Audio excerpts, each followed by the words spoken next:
Let's see. So far we've looked at animations from the US, Brazil, and Europe. For this episode, let's head a little further east and welcome the first anime to appear on the show, Little Witch Academia. This animated short came out of Japan's Young Animator Training Project, an annual project where a selection of studios receives funding from the Agency of Cultural Affairs to help train young animators. In 2012, one of the selected studios was Trigger, known for such works as Gurren Lagann and Kill la Kill, and Little Witch Academia was their contribution to the project. And as we'll discuss later, this short proved to be quite the success. Let's begin with the visuals and the animation itself. The footage I'm using unfortunately isn't in HD, so it really doesn't do the animation justice.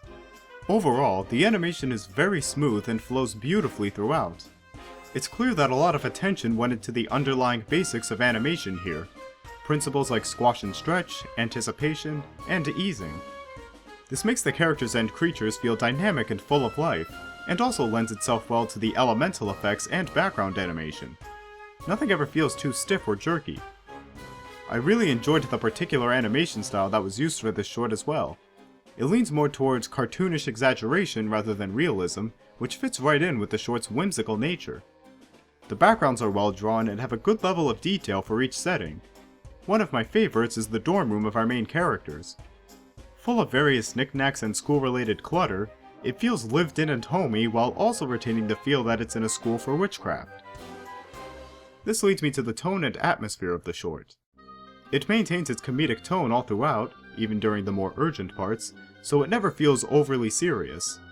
However, the bright and sunny atmosphere of one of the final scenes clashes with the urgency of what's actually happening. I feel they could have at least darkened the sky a little for this climactic fight, maybe to about the level shown here in this final shot, to help bring out the situation's severity without sacrificing the comedic tone. Despite this, the rest of the short handles atmosphere well, be it with the homely dorm room, the dark spookiness of an underground, monster-ridden labyrinth, or the dryness of a boring classroom lecture. In terms of plot, it's rather simple. It's about our main character, Ako Kagari, trying to succeed at a witch's school and become like her idol, Shiny Chariot. But when the school comes under threat of a powerful dragon that consumes magic, Ako and her friends have to help stop it. Given this is only a 25-minute short, there's no time to develop a really complex plot, so more attention was given to introducing us to the characters and the sort of world they live in. Ako is a fighter and a dreamer. She's a competitive girl brimming with determination, even though she often ends up terrified in the face of danger. She can't stand people making fun of her idol, as she sees something in Chariot that everyone else doesn't seem to. Also of note, she apparently wasn't born a witch. アッコは魔女の家系じゃないからしょうがないよ。 This brings up some questions about this anime's world that I'll touch on more later. Then we have Ako's two best friends, Lotta and Susie. Lotta is the more sensitive one, a mediator that's honest but prefers to avoid conflict. まあまあ、元はといえばアッコが居眠りするから。 She's also the most level-headed, the kind to proceed with caution rather than charge into danger. Admittedly, Susie is a bit more interesting. She has a pale and vaguely zombie-like appearance, which suits her typically sleepy demeanor. She's rather blunt and likes to tease her friends, but cares about them nonetheless. Also, unlike Lotta and Ako, she has a clear magical specialty: potions. Interestingly, we get a glimpse of what appears to be a more maniacal side of her after she defeats a monster with one of her concoctions. Next up we have Diana, Ako's rival. She's a no-nonsense kind of student and also one who seeks a challenge. At times her politeness comes off as snobbish and insincere, but later we see her stay polite in the face of an emergency. だから私が肩をつけなければ。では、ごきげんよう。 Despite having difficulty swallowing her pride, she seeks to take responsibility for her actions. あとは私が何とかしま。待って、どういうことなの？ This is a key difference between these two. Diana wants to help protect the school, but insists that her own friends and the main characters stay behind while she handles it, feeling it was her responsibility alone since she was the one who mistakenly released the dragon. But Ako insists on knowing what's happening so she and her friends can help. I'll get more into why this is significant later.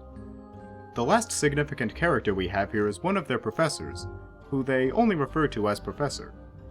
At first she just seems like an ordinary professor, but it's foreshadowed early on that she used to be someone else. Exactly who becomes obvious after the dragon begins attacking. シャイニーシャリを愛用の魔法の杖。今はそれどころじゃ。七つ星が二度と輝きを取り戻すことはないと思っていたのに。She has the least development of the significant characters, but that's okay given she's the most mysterious of them and not the primary focus of the story. In terms of the world, they leave us with a good idea of what it's like. Cleverly, they work in some exposition about the world by writing it as a history class lecture. However, they also leave us guessing about a lot of things. Where is the school located? What other ways do the wizarding and normal worlds interact and affect each other? How did Akko get into this witch's school even though she didn't come from a magical family? What exactly happened that drove Chariot into hiding? Again, this is only a 25-minute short, so it's not like they were going to try and cram the complete viewer's guide into the runtime.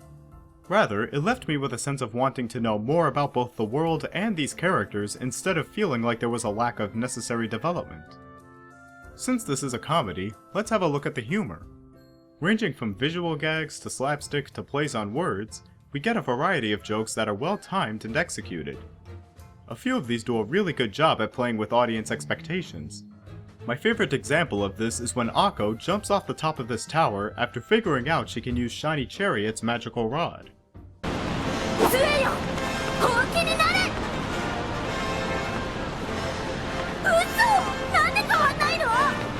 Part of what made that so funny was how confidently she jumped off and expected that to work. Seeing her exude such confidence after learning a new power gives the audience confidence she could do it again. One might expect she would get the rod to transform but not be able to fly it well, given that we know she can barely ride a broom. But instead, the plan just flat out fails.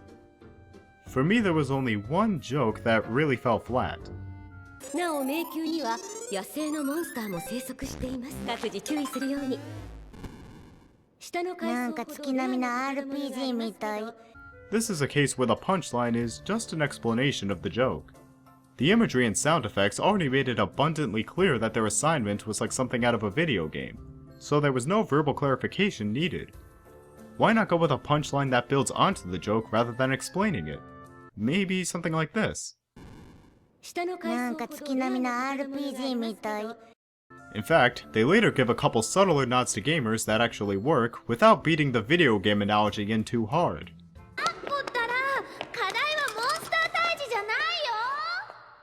Lastly, there's an underlying message in this short that they worked in rather well.